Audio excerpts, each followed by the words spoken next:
The EU makes a final decision on their additionality requirements, and Hyundai makes a prototype hydrogen fuel cell car that's actually fun to drive. All of this on today's Hydrogen Podcast. So the big questions in the energy industry today are, how is hydrogen the primary driving force behind the evolution of energy? Where is capital being deployed for hydrogen projects globally? And where are the best investment opportunities for early adopters who recognize the importance of hydrogen? I will address the critical issues and give you the information you need to deploy capital. Those are the questions that will unlock the potential of hydrogen, and this podcast will give you the answers. My name is Paul Rodden, and welcome to the Hydrogen Podcast. In a follow-up from a previous report and in an article in rechargenews.com, Rachel Parks writes, scrapped.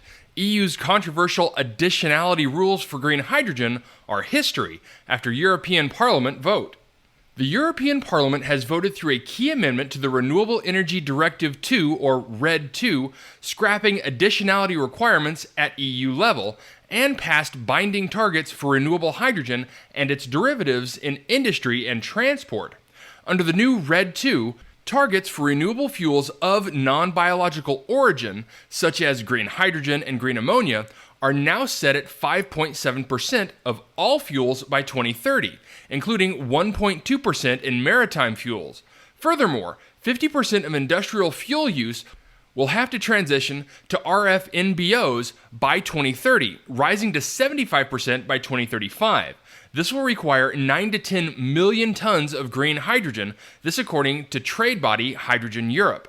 Parliament waved through Amendment 13 to the RED II by just 4 votes, effectively scrapping the controversial delegated act that would have imposed EU-wide additionality regulations, requiring all renewable hydrogen producers to source electricity from dedicated green energy projects, with grid-sourced electricity allowed only when it could be offset with dedicated supply within the hour. Instead, renewable hydrogen producers will now be allowed to source electricity from the grid, provided they can verify it as green electricity by securing power purchase agreements from renewable installations for the equivalent amount.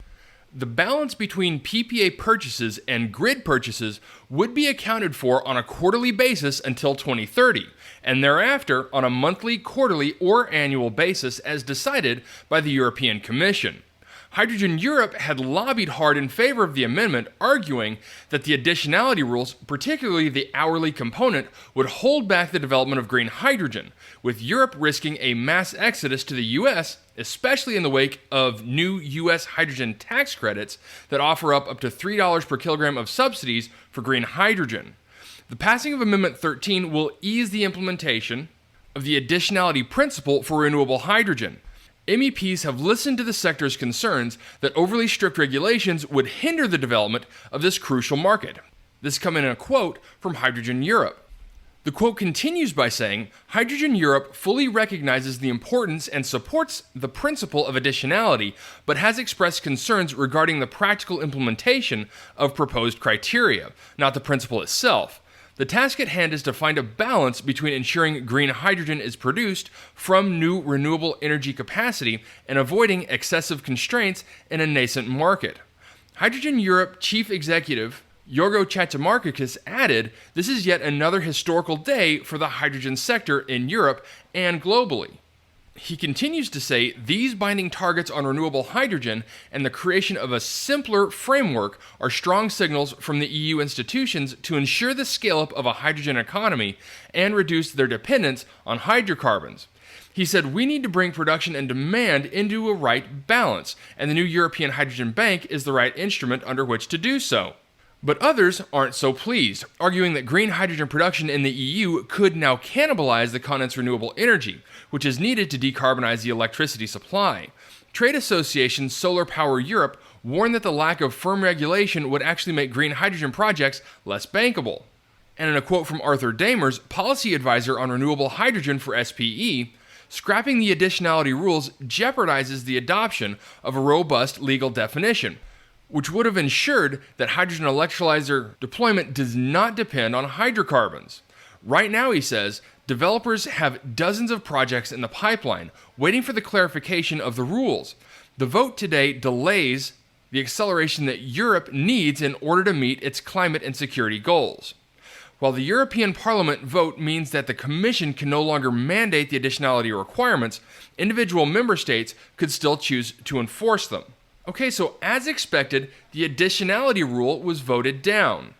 Now, I understand the hesitation in voting down this additionality rule, in that Europe is already in an energy crisis, and that starting up these hydrogen plants needing to rely on renewable electricity could pull that from other areas that potentially could need it more. And this is an unfortunate consequence from those who treat the energy transition like a light switch. And ultimately, I'm not sure that voting down this additionality requirement will stop money from coming from Europe and reinvesting it in hydrogen projects in the US. Next, in really some fun news, and something that could really impact the hydrogen industry in the near future, is an article from Auto Week discussing Hyundai's new Envision 74. Now, this is a new hydrogen prototype muscle car that Hyundai is showcasing and touting hydrogen fuel cells' ability to keep what makes cars fun, but also carbon neutral. Now, I'll just highlight some of the pieces in this article by Mike Duff that highlight hydrogen's impact not only to this car and Hyundai, but also potentially the future of automakers. Mike Duff starts off the article by saying, the battery electric era is already arriving, but a big question remains over what will follow it. A significant percentage of the auto industry holds that battery EVs will be the long-term answer. They are, in essence, betting that the issues of range, cost, finding materials for battery packs, and the challenge of recycling old cells will be answered in time. Yet others believe that battery-powered EVs will only be an interim solution, one that will eventually be supplemented by hydrogen power through fuel cells. This isn't outer edge stuff. Two of the biggest automakers in the world, Toyota and Hyundai, are committed to hugely expensive fuel cell programs, and both have already put hydrogen-powered vehicles into limited production. But these cars, the Mirai and Nexo respectively, are worthy and unexciting, certainly from everything but a technical point of view. Now to meet one that's not. In truth, Hyundai's spectacular Envision 74 concept isn't a pure hydrogen car so much as a hydrogen-assisted EV, nor are there any plans to put it into production with any type of power plant. But it looks great, it delivers up to 690 horsepower through its rear axle, and is fully capable of smoking its back tires while traveling sideways. There's also a genuine reason it looks a little bit like a DeLorean DMC-12, and Auto Week has driven it. Now, to pull away here for just a little bit and explain what it is that makes this car so unique. Unlike the Toyota Mirai, which just uses a fuel cell to power an electric motor, the Hyundai blends fuel cells and battery technology. In very much the same way Toyota did with the Prius, the fuel cell is used to charge the batteries, and then the batteries are used to push the electric motors in the rear.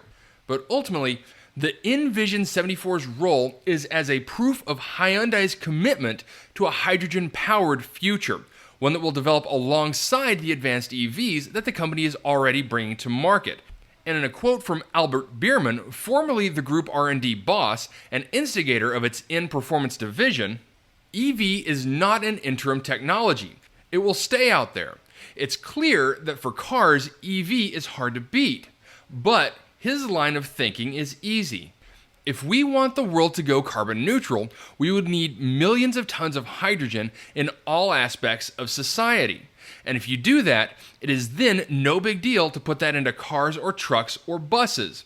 He says that he thinks Mr. Putin gives us a very good lesson not to depend on any individual source of energy too much. He continues to say, what is the best synergy to grid power? Hydrogen, that's clear. He says you can store it, you can use it when you need it, you can take it everywhere. It's like milk and cheese. Milk is like the power from the grid, you use it or it goes off. Hydrogen is like cheese, stored energy that lasts. It will be part of the future. That is unavoidable. Okay, so the reason I included this article in today's segment is that I know I have a lot of Toyota Mirai fans listening. And news like this should get you really excited about the future of automobiles and the hydrogen infrastructure needed to go along with fuel cell derived transportation. because there are leaders in companies like Hyundai and Toyota and investors putting big money behind these companies to push this technology forward.